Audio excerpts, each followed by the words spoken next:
Continues today in Queens, New York. Second round, that's at 1 p.m. Eastern and 7 p.m. Eastern on ESPN and ESPN2.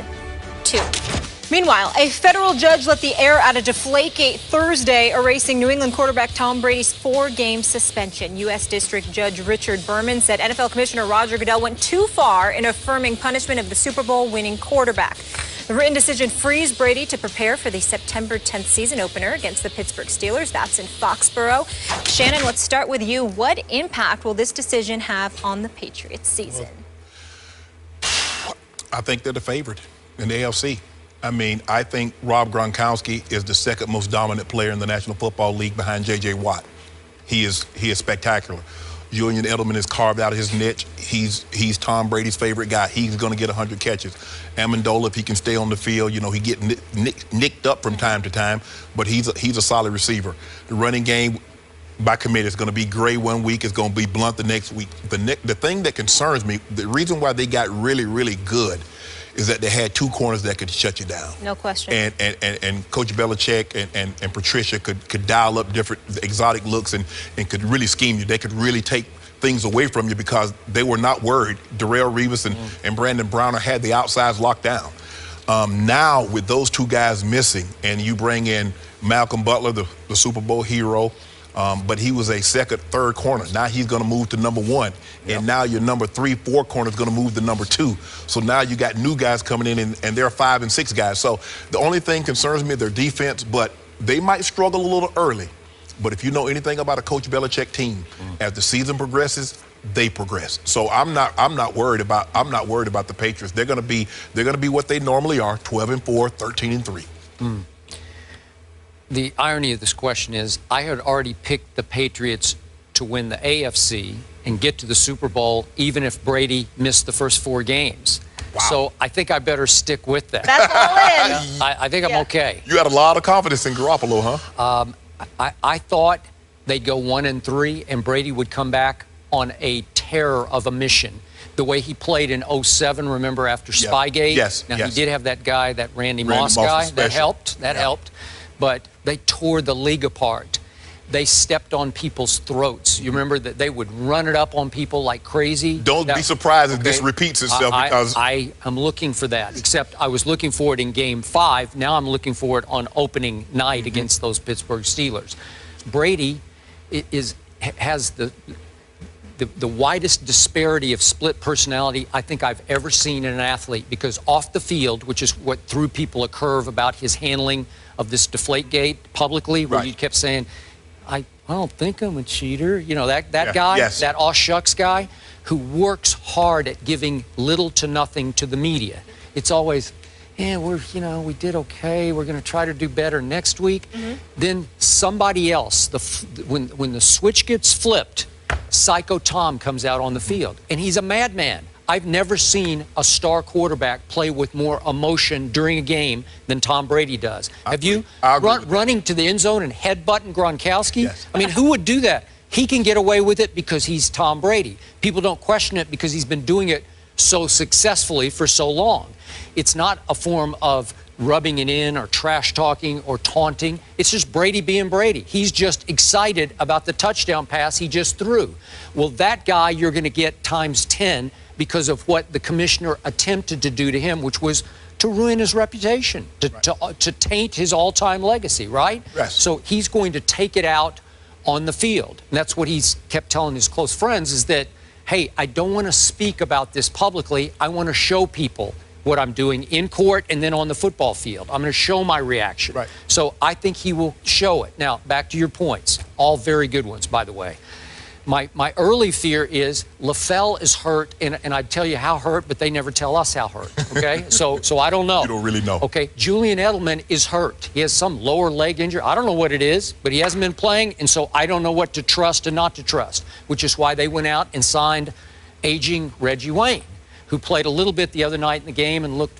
No, don't do that, Skip. He looked bad. Skip, last year he was walking in the routes. He can't run anymore. I would agree with you. So I'm not counting on anything from him. And they signed that kid Brandon Gibson, and he got hurt and he went on IR, so he's gone. They cut Josh Boyce. So the receiving core is a little thin right now, except for the guy you talked about, I disagree with your J.J. Watt position, but that's for another day because we did that so hard yesterday. Yeah. But in this case, the second most dominant, you could argue, is the first most dominant, is Gronkowski. So if you got Gronk, you got a chance, right? Yes. Okay, but I'm not sure about the receiving core. Then across the football to the corner position. I always tell Molly, I watch preseason games for one reason and only one reason only, flashes. Yeah. I want to see flashes from Malcolm Butler, and I saw a whole bunch of them.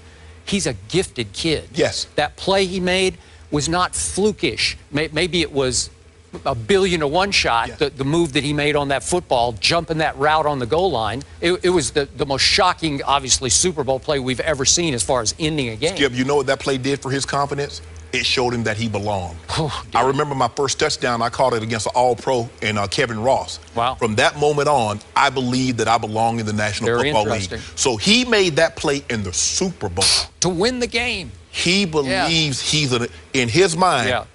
I can be Darrelle Revis. I can be Joe Hayden. I can be a top flight corner. Look at no other corner has ever made a play like that in the Super Bowl. I made that play. Moving forward, I would not be surprised if I see him rise up the ranks. I think he will. I think he's going to give up some plays. I think he's going to make a lot of plays. Yes. So are they going to be Revis and Brown? No, they're not. No. Do they still have a pretty hellacious pass rush? Yes, they do. So I'm going to trust that. Mayo is back to kind of be the quarterback and the anchor, the middle of that defense. Safeties are pretty good. So they'll be good enough on defense. And I think when you have Brady and Gronkowski, you're going to be so explosive on offense. I probably should amend my record now. I could see 13-3. But my thing is that when does Brady not go 12-4, 13-3, 14-2? Because that's just what they do. Now, the East has gotten better, Skip. Has now, it? If Tyrod Taylor can give them anything, You're right. I'm with you. If he can give them anything, and with Sue in Miami, with Olivier Vernon and Cameron Wake and Cortland and Skip, they're going to be the deal with now. Now I don't know how Tannehill's got his money. Now he needs to show what Miami believes in him to pay him that contract. The Jets, I just don't trust Fitz. Because I've seen him and he's got a lot of money in Buffalo, and then he was in Texas and he was all over the place. But one thing, he'll flash and then he'll disappear. Defensively, he's not bad, but not good. But he's been in the league 10 years and he has yet to lead the team to the playoffs. I got it. But I looked off the top of my head. He started like 54 games. He has a lot of experience. But he's not over 500 to Skip. I got it. But I'm not making a case. But defensively, everybody in that division has gotten better. I don't know if anybody's gotten any better offensively. Okay, here's the point. Buffalo, and we were up there. Yeah. That's a loaded football team. Ooh, deep and loaded. In all phases of the game. The New York Jets, that's a loaded football team, especially on the defensive side. Yes. Loaded team, and Todd Bowles will do great things as a quasi-defensive coordinator. I mean, he's the head coach, but he can really coach defense.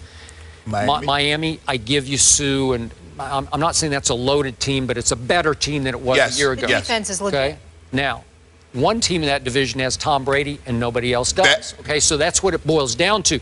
I'm not a Ryan Tannehill guy. Not sold. You gave him your big money. You're kind of damned if you do, damned if you don't. How do you replace Ryan Tannehill? Can you do better than him? Well, maybe, but will he ever get you home? Will he get you to the promised land? No. That's my opinion. And that's the thing that concerns me is that while these teams have gotten better defensively, and yeah, maybe they can slow Tom to a certain degree, but can they score? Can they score enough points? Yep. Because all it takes is Tom to get hot in one game, and he can light you up for 40 points. I agree. Can any of these other teams score that many points? Okay.